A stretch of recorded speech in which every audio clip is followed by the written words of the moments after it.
보통 전쟁에서 승리하려면 리소스가 필요합니다. 리소스가 많아야 됩니다. 그러니까 전투력이 많아야 되겠죠. 그것이 사람일 수도 있고 군인일 수도 있고 그것이 무기일 수도 있고 그리고 또한 용맹한 장수들 옛날에는 용맹한 장수들 그러니까 이렇게 옛날 한 1000년, 2000년 전에 그 전쟁사를 보게 되면요 보통 많은 전사자들이 일어나지 않았다고 얘기해요. 왜 그러냐면 전쟁을 했었을 때 장수들이 싸워서 그 장수를 이기느냐에 따라서 그 전쟁의 승부가 갈려졌다고 해서 많은 전사자들이 야기시키지 않았다고 얘기해요. 그렇기 때문에 용맹한 장수들이 필요하겠죠. 용맹한 리더라든지 정말 전략가, 손자병법에서 나오는 것처럼 정말 모든 전략을 꿰뚫고 있는 사람이 있어야 그 전쟁에서 승리할 것 같아요. 그럼 오늘 저희가 읽은 본문도 전쟁에 앞선 이야기입니다. 전쟁의 승리는 이스라엘에게 있어요. 근데 오늘 본문에서는 전쟁을 어떻게 나갈 사람들을 선택하는 일들을 기록되어 있어요.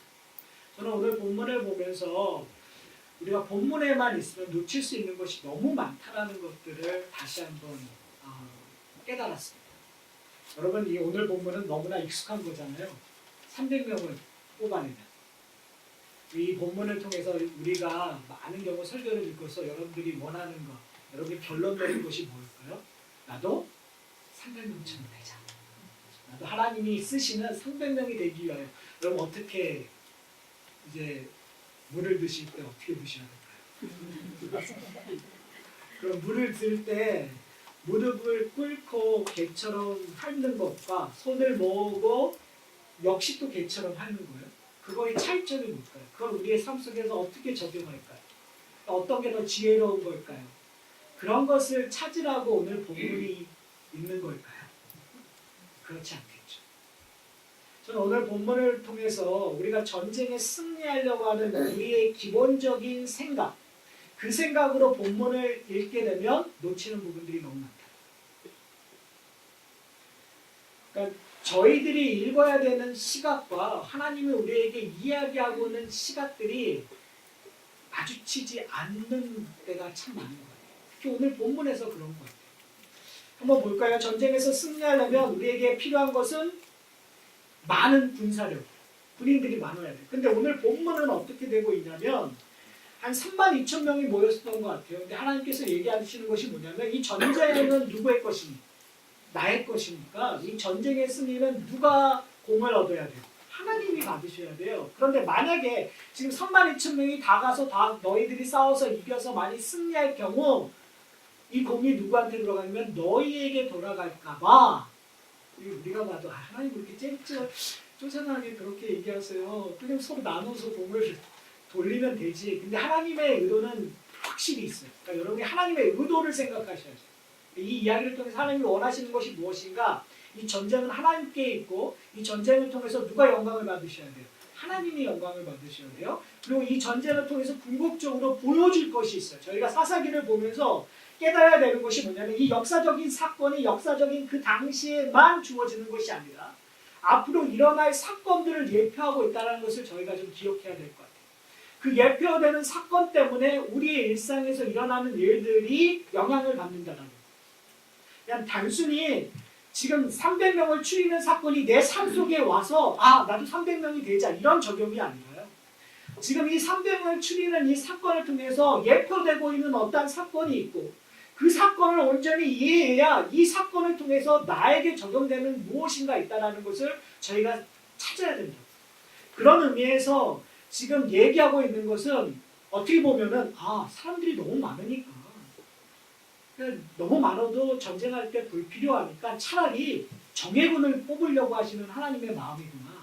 그래서 32,000명에서 싸우기 싫어하는 사람들, 싸우기 정말 두려운 사람들 다 집에 가라고 해서 딱 남은 사람들이 몇 명이죠? 10,000명. 이 10,000명의 정예군으로 싸우면 분명히 이길 거야 라고 우리는 오해할 수 있어요. 지금 적은 몇 명일까요? 저희가 읽은 본문에는 기록되어 있지 않지만 후반부에 나오는데 어떻게 나오냐면요. 그들이 짐을 쳤는데 캠핑을 했는데 그들이 마치 바다의 모래같처럼 많았더라라고 얘기해요. 그러니까 어떤 신학자들은 과연 이스라엘 사람들이 32,000명이나 모였을까라고 퀘스천을 하는 신학자들도 있어요. 주석가들도 있어요. 그런데 지금 성경에서 보여주고자 하는 것은 이스라엘 백성들이 32,000명이냐 몇 명이냐가 중요한 것이 아니라 지금 비교하고 싶은 거예요. 그들이 싸울 대상이 없다면 바다의 모래처럼 많다는 거. 그러면 바다의 모래처럼 많은 사람과 32,000명이라는 사람 중에서 22,000이 가고 10,000명이 남았어요. 누가 이길까요? 제가 볼 때는 32,000이 싸워도 미디안이 이겨요.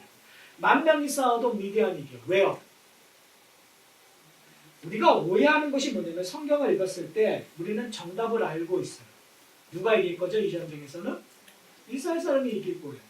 그런데 문제는 뭐냐면 성경에서 지금 우리에게 지난주에 얘기해 준 것이 있어요. 그게 뭐냐면 이스라엘 백성들이 몇 년 동안 미디안의 압제를 당했다고요? 20년. 1년이 아니라요. 6년이 아니라요. 20년. 여러분, 힘의 추가 평행이 아니에요. 지금 힘의 추는 기울어 있어도 한참 기울어져 있어요. 백전백패예요. 이스라엘 백성들. 사람의 숫자로도. 그러니까 지금 보면은 용맹한 사람을 추리는 것처럼 100명을 했는데 하나님께서 요구되고 오는 것은 뭐냐면 10,000명도 많다는 거. 그리고 나서 하나님께서 요구되어지는 것이 뭐냐면 물가로 가서 물을 먹는 걸 보고 사람을 너와 함께 갈 사람과 너와 함께 가지 않을 사람을 추리라고 얘기했어요. 오늘 본문을 읽어보면은 한국 성경도 그렇고 영어 성경도 그렇고 약간 좀 애매해요. 왜냐면은 여러분 한번 생각해 보세요. 물가에 가서 물을 마시기 위해서는 무릎을 꿇어야 될까요? 꿇지 말아야 될까요? 여러분 꿇지 않고 마실 수 있으세요? 저 아무리 곰곰이 생각해봐도 아무리 허리가 유연해도 이거를 해서 물가를 특별히 물가가 더 밑에 있다면 땅보다 어떻게 물을 이걸 핥아서 마실 수 있겠어요? 없어요. 그러니까 이게 좀 약간 이 문장 자체가 우리로 하여금 이해하기 어렵지만 궁극적으로는 다 무릎을 꿇는 거예요. 근데 중요한 것은 뭐냐면 여기서의 차이점은 물을 손으로 떠서 핥느냐 아니면 그냥 핥느냐. 그래서 신학자들이 주석에서 여러 가지 얘기하는데 이렇게 얘기해요. 손으로 떠서 먹는 사람들을 선택하신 이유가 뭐냐면 그들은 경계심을 갖고 있다. 본능적. 적들이 쳐들어올 거에 대한 경계심을 통해서 이 손으로 떠서 주위를 살펴보고 물을 마실 수 있는 사람이기 때문에 하나님께서 그들을 선택하셔서 싸우셨다. 자, 이렇게 되면 어떤 조건들이 있는 거죠.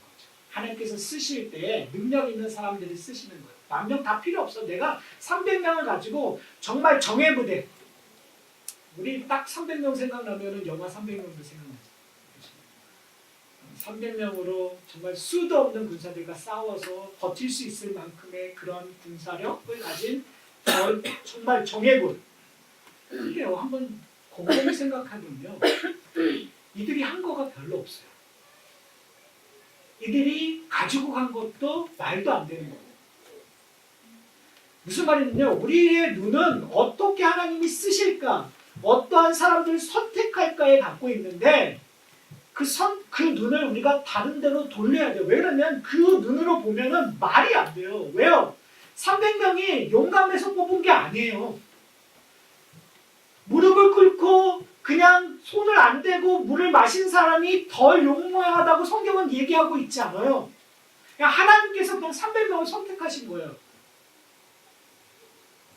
그리고 그들을 용감해서 그들에게 칼을 쥐어준 것이 아니라요. 용감해서 그들에게 뭔가 힘을 더 불어준 것이 아니라요. 뭘 주셨죠? 뭘 들고 가죠 그들이요? 나팔과 항아리를 가죠. 여러분 전쟁을 하는데 싸우는데 칼을 가지고 나가서 싸워야 되는데 뭘 가지고 가요? 나팔과 항아리를 가지고 가요. 이게 싸움이 되나요? 그들은 뭘 갖고 있다고요? 철병거를 갖고 있다. 그들은 전투력이 강해요. 그들은 지금까지 그들을 다 압제하면서 자기들이 원한 거 다 뺏어갔던 그 사람들이에요. 근데 그들과 싸우는데 나팔과 항아리 이게 말이 됩니까? 말이 안 되죠. 근데 말이 안 되는데 전쟁에서 누가 이겼어요? 이스라엘이 이겼어요. 말이 안 되는데 하나님께서 그들로 하여금 서로 싸워서 서로 죽이게 하셨어요. 이스라엘 백성들은 정말 한 거라고는 별로 없어요. 나중에 수습하는 것만 하게 돼요. 아니, 도대체 뭘 원하시는 걸까? 이 이야기를 통해서. 전쟁은 누가 하신 거예요? 하나님이 하신.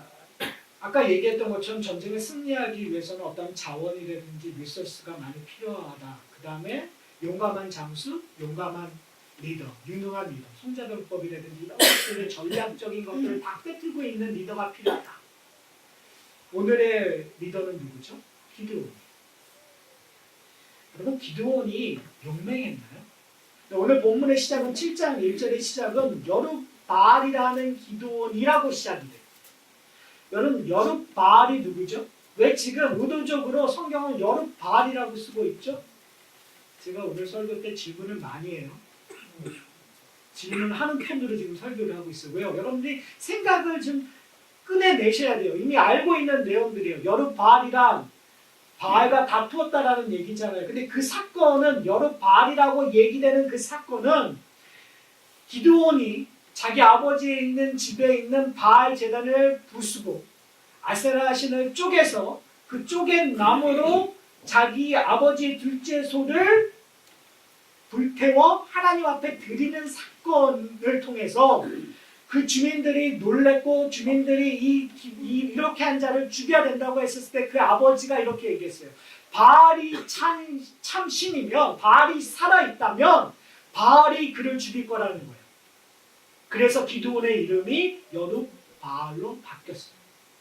자, 그런데 문제는 뭐냐면 여룻바알이 될 수 있었던 이유는 뭐 때문에 그렇다고 얘기했죠? 지난주에 그가 뭘 경험했기 때문에? 여호와 샬롬을 경험했기 때문에. 여호와의 사자가 나타나서 네가 강한 용사다. 너는 강한 용사다. 너로 말미암아 하나님께서 미디안으로부터 구원할 것이라는 이야기를 들었을 때 이 기드온은 자기의 능력이 없음을 알고 나는 그럴 힘이 없습니다라고 얘기했어요. 그럴 때 여호와의 사자가 여호와의 사자에게 표정을 보여달라고 얘기했어요. 그러면서 고기와 가루를 통해서 무교봉을 만들고 사자에게 바쳤을 때 그 사자가 막대기를 대자 어떤 일이 일어났죠? 바위에서 불이 나와서 그걸 다 태워버린 거예요. 그것을 보자 기드온이 얘기했었던 게 뭐냐면 내가 하나님을 만났다라는 얘기예요. 다른 말로 하면 내가 하나님을 만나서 죽지 않았으니 하나님이 나에게 은혜를 베풀었다. 나와 하나님이 화평한 그런 관계가 되었다라는 표현이에요. 그래서 그것을 여호와 샬롬이라고 했단 말이에요. 결국은 여룻바알이 될 수 있었던 근거는 뭐 때문에 그렇다고요? 여호와 샬롬, 하나님의 은혜 때문에 된 거란 말이에요. 다른 말로 얘기하면 이런 거와 똑같아요. 우리가 이제 나가서 세상아 다 나와라. 내가 하나님의 능력으로 너와 맞서 싸우리라고 담대하게 얘기할 수 있는 근거는 내가 어디에서 무엇을 경험했기 때문에 하나님 안에서 하나님의 은혜를 경험했기 때문에 나에게 찾아오시는 여호와 샬롬을 경험했기 때문에 내가 나아가서 싸울 수 있다고 얘기할 수 있는 거예요. 우리의 힘은 누구로부터 오는 거예요? 하나님으로부터 오는 거예요. 여러분 그걸 경험하십니까? 사실은 그게 은혜예요. 그게 우리의 능력이에요. 자, 그런데 그리고 얘기가 끝날 것처럼 보자. 그리고 나가서 싸웠더니만 승리했다. 온니엘처럼. 그런데 사실은 7장 바로 전에 한 얘기가 더 있어요. 미디안이 쳐들어오자 기드온이 하나님한테 이렇게 얘기해요. 하나님이 나와 함께해서 그들을 나에게 맡겼다면 나에게 함께한다라는 징조를 보여주십시오. 그게 말이 돼요. 꼭 모세를 보는 것 같죠. 그러니까 우리가 생각하는 영혼들이 대단하지 않아요, 여러분. 우리가 생각하는 영혼들도 항상 의심이 있었고 끊임없이 끊임없이 하나님 앞에 증거를 요구했어요. 내가 확신을 가질 수 있는 증거. 여룻바알이라는 이야기를 듣고도 그는 지금 뭐하고 있냐면 다툼을 하고 있는 거예요. 바알하고 다투는 거지만 사실은 누구하고 다투는 거예요? 하나님하고 다투는 거예요. 다른 말로 여러분 좀 극단적으로 얘기하면 아직도 둘을 가지고 누가 힘세냐를 지금 저울질하고 있는 거예요. 나에게 지금 얘기하고 계시는 여호와 샬롬으로 만났던 그 하나님이 더 센가? 아니면 내 아버지가 그 제단 속에서 제사 드리고 그 제사 드림으로 말미암아 내가 미디안으로부터 떡고물을 챙겼던 그 부가 나를 더 강하게 만들 것인가? 내가 지금 이렇게 나가서 싸우는 것이 맞는가? 아니면 아버지를 쫓아서 그들의 역할을 하는 것이 맞는가라는 그 싸움 속에서 지금 뭘 요구하냐면 증거를 보여주십시오. 그 증거가 뭐냐면 아침에 이슬을 내릴 때 이 양털은 적게 하시고 이 그라운드 땅들은 젖지 않게 해주십시오. 하나님은 그 다음날 어떻게 해요? 그대로 해주셨어요. 그럼 믿어야죠. 근데 기드온은 뭐라고 했냐면 하나님 제가 다시 한번 부탁드리는데 거꾸로 해주십시오. 하나님께서 어떻게 해요? 그대로 해주세요. 그리고 오늘 본문이 있는 거예요. 근데요, 지금 이 모든 과정 속에서 재밌는 것은 뭐냐면 이런 일들이 일어났으면 아멘하고 나가야 되죠. 근데 기도는 그렇지 않아요. 하나님께서 이렇게 얘기해요. 이제 네가 한번 내려가서 어떤 일이 있는지 한번 살펴보라고 얘기해요. 그럼 하나님께서 아주 재밌는 말씀을 하시는데 이렇게 얘기해요. 내려가는데 네가 두려우면 너 혼자 내려가지 말고 누구를 데리고 내려가. 자, 퀴즈입니다. 기도원이 누구를 데리고 내려갔을까요? 그냥 혼자 내려갔을까요? 믿음이 있으면 어떻게 해야 돼요? 혼자 가야 되잖아요. 데리고 내려가요. 무슨 말씀인지 아세요? 지금 성경은 의도적으로 우리가 그냥 읽어가잖아요. 근데 성경은 의도적으로 지금 포인트아웃 하고 싶은 거예요. 너희가 영웅이라고 생각하는 그 기도원이 끝까지 뭐하고 있는 거예요? 두려워하고 있다라는 거예요. 의심하고 있는 거예요. 두려움에 떨려서 혼자 못 내려가고 누구를 끌고 내려가요. 근데 그의 두려움이 없어진 곳이 어디냐면 내려갔는데 그 미디안 사람 두 사람이 얘기하는 걸 보는 거예요. 꿈 얘기를 하는 거예요. 꿈에서 어떤 돌이 내려와서 우리 그 텐트를 쳤는데 텐트가 무너졌더라. 그런데 옆에 있는 사람이 꿈을 해석해줘요.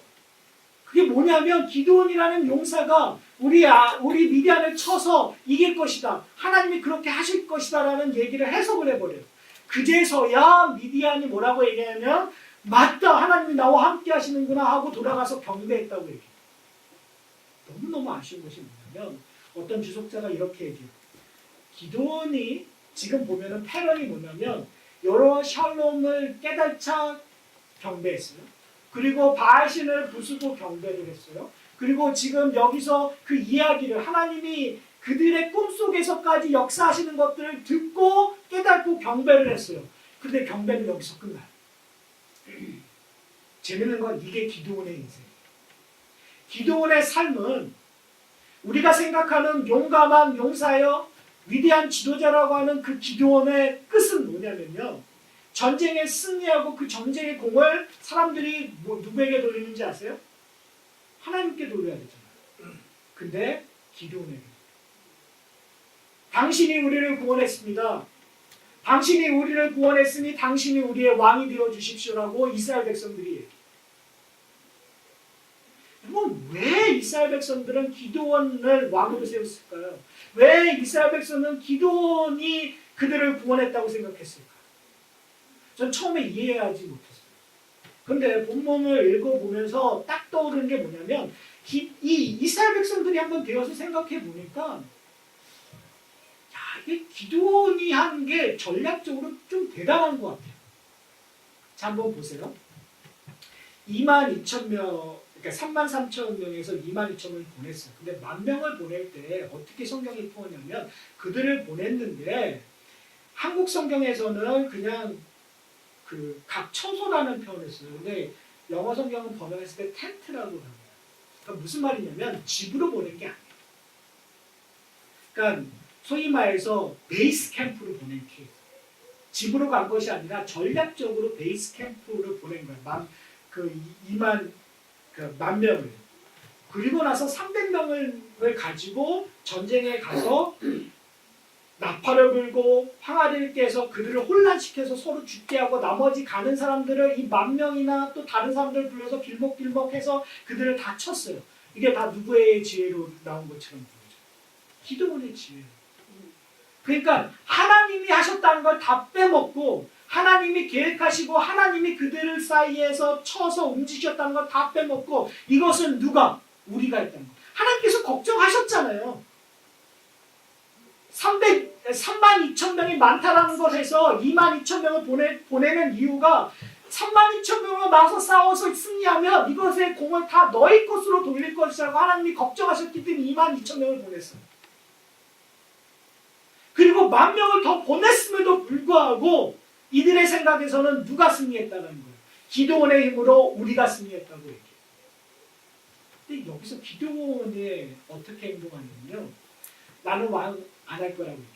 되게 겸손할 것 같잖아요. 그러면서 얘기하는 것이 뭐냐면 야 미디안으로 싸워서 너희들이 탈취한 금 귀고리를 나에게 주라고 얘기해요. 그 금 귀고리가 얼마나 많았으면 그걸 가지고 에봇을 만들어요. 제사장이 입는 옷을. 그리고 성경은 아주 의미심장한 얘기를 해요. 그 에봇이 거의 우상화가 돼요. 에봇의 힘으로 그들이 전쟁에 승리했다고 생각해요. 이것은 뭘 연상케 하냐면 나중에 북이스라엘의 왕 여로보암이 그 단과 베델의 그 금송아지를 만들고 그 금송아지를 뭐라고 얘기하죠? 너희의 조상, 우리의 조상을 출애굽시켰었던 그 하나님이 바로 이 금송아지라고 얘기하는 것처럼 똑같아요. 사랑하는 성도 여러분, 이 이야기는 남의 이야기가 아니라 우리의 이야기가 될 수 있다. 여러분의 인생 속에서의 승리야, 여러분의 인생 속에서 지금 싸우고 있는 이 일들, 우리는 나에게 리소스가 많으면, 나에게 무엇인가 많으면, 아니면 내가 좀 더 지혜로우면 이 문제를 해결하고 승리할 수 있다고 생각을 해요. 그리고 하나님 앞에 그거를 요구할 때가 많은 것 같아요. 그리고 그것이 다 이루어지면 그 공은 다 나에게 오고 결국은 우리는 기드온처럼 그 겸손한 자리에 올라갈 수밖에 없는 우리의 모습을 발견하게 돼요. 결론이 뭐냐면요. 기드온이 죽자 이스라엘 백성들은 뭐 했을까요? 다시 바알신을 섬겼더라. 그러니까 궁극적으로 그들은 바알신 자신들에게 뭔가 유익한 신들을 끊임없이 찾아가는 거예요. 현대 기독교의 가장 큰 문제점은 자신들의 욕망을 무엇인가로 채우는 일이에요. 그것이 돈이 될 수 있고 그것이 어떻게 보면은 뭐 다른 권력일 수 있고 어떠한 내 마음의 욕망일 수 있고 근데 그것들을 다 채움으로 말미암아 궁극적으로 내가 하나님의 자리에 앉고자 하는 내가 칭송받고 내가 능력을 소유하고자 하는 그런 유혹 속에 끊임없이 살아가는 우리예요. 사랑하는 성도 여러분, 오늘 본문을 통해서 저는 우리가 한번 좀 고민해야 될 지점이 바로 여기 있다고 생각합니다. 우리가 전쟁에 나가기 위해서 뭐 해야 될까? 저는 무장 해제해야 된다고 생각합니다. 무슨 말이냐면 전쟁은 내가 싸우는 것이 아니라 하나님이 싸우는 것이기 때문에 무장 해제. 그러면 어디까지 무장 해제해야 될까요? 우리가 자랑할 수 있는 것들에 대한 무장 해제. 내가 할 수 있다라는 것들에 대한 무장 해제. 그러니까 보통 우리가 그런 얘기하잖아요. 낮아짐에 대한 이야기를 많이 해요. 우리가 낮아져야 됩니다. 우리가 겸손해야 됩니다. 저는 겸손함에 한계가 있다고 생각해요. 인간의 겸손함은 한계가 있어요. 왜요? 인간은 본성적으로 죄성에 있었을 때 그 겸손함을 유지하지 못해요. 우리는 우리의 죄성은 나를 부각시키고 나를 나타내고 나를 자랑하는 것이 우리의 죄성. 세상은 그 죄성을 칭찬해요. 세상은 그 죄성을 프로모트해요. 그것이 잘된 것이라고 그것을 칭찬하고 그것을 이용해요. 그런데 성경에서는 그것을 죄라고 얘기해요. 왜요? 하나님의 자리에 우리가 있기 때문에. 그래서 저는 낮아짐은 예수 그리스도의 낮아짐을 본받아야 된다고 생각합니다. 한번 여러분 생각해 보세요. 예수 그리스도의 낮아짐을 표현했을 때 빌립보서에서 그렇게 얘기해요. 자기 자신을 비우시고, 그렇죠. 그러니까 하나님임에도 불구하고 자기 자신을 비우셨다는 거예요. 그리고 종의 형체로, 종의 모습으로, 그러니까 죄인의 모습으로, 인간의 모습으로 내려오셨다는 표현이죠. 그러니까 다른 말로 얘기하면 우리가 갖고 있었던 것들을 비우셔요. 예수 그리스도로. 그러니까 지금 기도원의 모습은 예수 그리스도의 정반대 모습이라고 보시면 돼요. 그러니까 우리가 바라는 구원자는 기도원처럼 서로 정말 어떻게 보면은 겁쟁이요 의심 많았다가 어떻게 하나님께서 그를 통하여서 잘 사용했더니만 그가 교만한 자리에 와서 왕처럼, 말은 겸손한 것처럼 하지만 궁극처럼 왕처럼 행동했던 그런 기도원이 아니라 참 하나님이신데, 참 왕이신데 그가 그 자신의 모든 것을 비우시고 이 땅에 오신 거예요.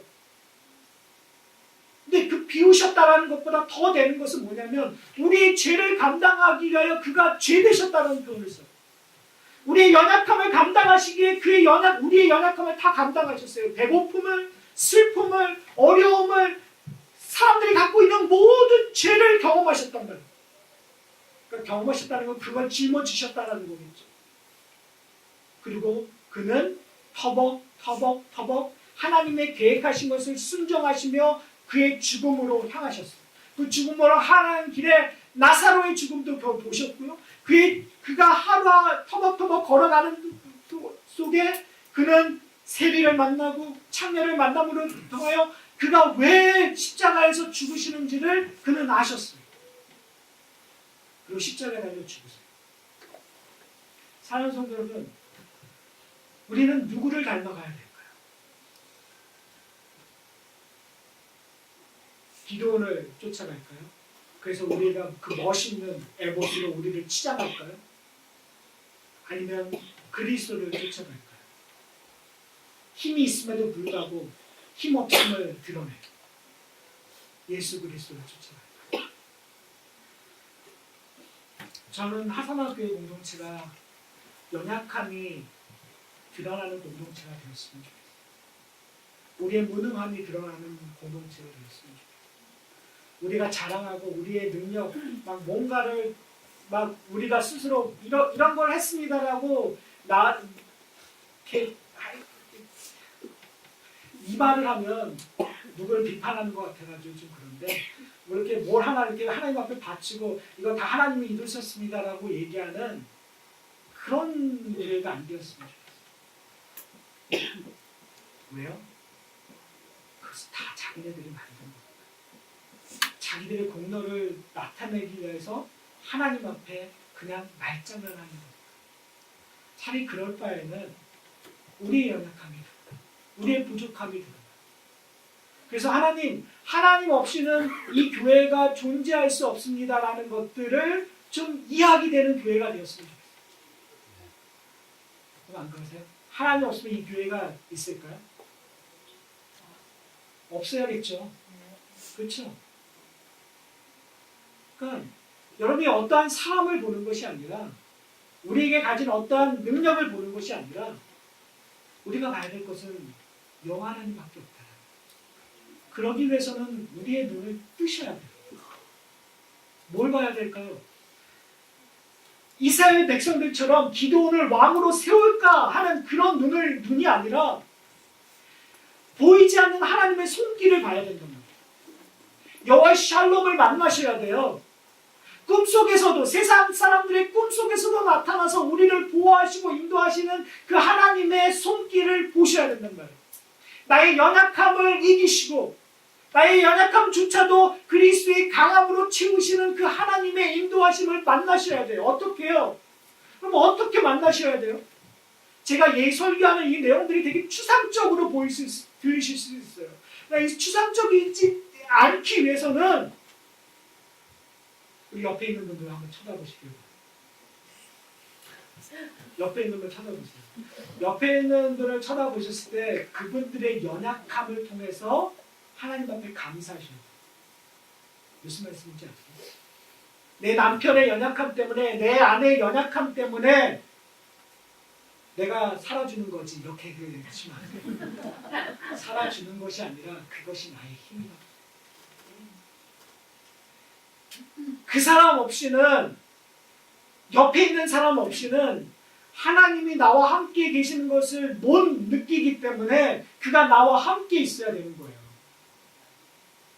나에게 능력 있는 사람이 있어서 하나님이 함께 계신다는 것을 느끼는 것이 아니라 내게 능력 없는 사람들이, 연약한 사람들이 나와 함께 있기 때문에, 다른 말로 하면 이 교회가 힘이 있어서 하나님이 함께 하시는 것이 아니라 우리는 죄인이기 때문에, 아무런 능력이 없기 때문에 그 능력 속에 함께 하시는, 용서하시고 우리에게 긍휼을 베푸시는 그 하나님이 우리 속에서 경험하기 때문에, 여호와 샬롬이라고 얘기할 수 있는 그 힘 때문에 우리가 함께 먹고 마시고 교제 나눌 수 있는, 그리고 이곳이 하나님의 전이라고 할 수 있는, 만약에 그 일들이 일어나지 않는다면 무슨 소용이 있겠어요? 필요 없어요. 왜요? 하나님이 떠나셨는데. 한번 생각해 보세요. 에봇을 입고 있는, 에봇이 그들의 우상이 되었을 때, 요아스의 자기 아버지 집에 바알 제단이 세워지고 있었을 때 뭐가 틀리겠어요? 한번 생각해 보세요. 그들이 기드온이 죽은 다음에 바알 신을 쫓아갔던 그들은 결국은 하나님을 쫓지 않았었던 거예요. 왜요? 그들은 하나님의 인도하심을, 하나님의 섭리를 경험하지 않았기 때문에. 사랑하는 성도 여러분, 하나님께서는 우리에게 두려워하지 말라고 얘기합니다. 하나님께서는 나만 믿으라고 얘기하십니다. 여러분, 하나님을 믿으세요? 두려워하지 않으세요? 그러면 우리의 기도의 내용이 변해야 됩니다. 우리의 생각이 변해야 됩니다. 여러분이 하나님 앞에 간구하고 있는 내용들이 변해야 돼요. 여러분들이 소중히 여기는 것들이 변해야 돼요. 하나님, 나 이거 주세요. 나 이거 필요해요. 하지 말라는 것이 아니라 바뀌어져야 됩니다. 우리는 하나님을 믿는다고 하면서도 자꾸 내가 싸워서, 내가 만족해서, 내가 뭔가를 이루어서 그걸 이겨내려고 해요. 하나님 없이. 여러분, 우리가 꼭 하나님을 내가 원하는 데까지만 필요하고요. 내가 원하는 것이 이루어지면 하나님이 별 필요 없는 것 같아요. 왜요? 그 다음부터 내가 하면 되니까요. 부자 되는 데까지만 하나님이 필요한 거예요. 내가 건강할 때까지만 하나님이 필요한 거예요. 우리 가족이 행복할 때까지만 하나님이 필요한 거예요. 왜요? 행복하면 내가 하면 되니까요. 건강하면 내가 하면 되니까요. 부자가 되면 내가 하면 되니까요. 교회 부흥하면 내가 하면 되니까요. 아니요. 하나님께서 요구하는 것은 뭐냐면 하나님이 하시는 때 우리가 해야 되는 건 뭐라고요? 그냥 전쟁터 나가는데 나팔 들고 항아리 들고 가는 거예요. 전쟁과 아무 사용 없는 거. 그 말은 뭐냐면 지금 내게 주신 것으로 만족하시면 돼요. 왜요? 그것이 나팔이고 항아리니까. 그걸 사용하셔서 하나님께서 쓰신다니까요. 이 모양 이 꼴로 쓰신다니까요. 나보다 연약한 자들을 사용하여 쓰신다니까요. 여러분, 제발 뭘 대단한 사람이 되어서 뭔가 우리 하사람께 뭔가 대단해져서 뭔가 이루려는 생각하지 마요. 지금 이 모양 이대로 사용하시면 그렇잖아요. 우리 옆에 사람들 보세요. 이 모양 이대로 충분합니다. 정말입니다. 여러분의 모양 이대로 충분합니다. 그렇죠. 두려워하지 말라. 담대하라고 얘기하시는 그 하나님을 붙잡는 저와 여러분들이 되시기를 소원합니다. 네, 기도하시겠습니다.